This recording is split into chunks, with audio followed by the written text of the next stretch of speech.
প্রধানমন্ত্রী তারেক রহমানের চীন সফর এবং চীনের প্রেসিডেন্ট শি জিনপিংয়ের সঙ্গে গুরুত্বপূর্ণ বৈঠকের প্রাক্কালে ঢাকায় দায়িত্ব গ্রহণ করেছেন ভারতের নবনিযুক্ত হাইকমিশনার দীনেশ ত্রিবেদী। বৃহস্পতিবার রাষ্ট্রপতি মোহাম্মদ শাহাবুদ্দিনের কাছে পরিচয়পত্র পেশের পর তিনি সরাসরি দায়িত্ব পালন শুরু করেন।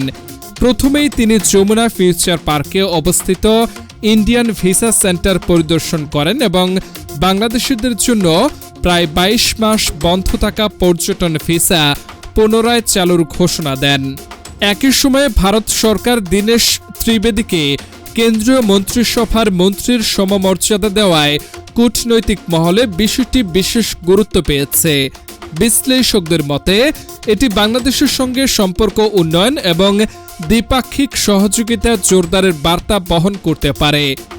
কূটনীতিকদের একাংশ মনে করছেন, দীর্ঘদিনের রাজনৈতিক অস্বস্তি ও পারস্পরিক অবিশ্বাস কাটিয়ে ঢাকা দিল্লির সম্পর্ক নতুন পর্যায়ে নেয়ার চেষ্টা করছে ভারত।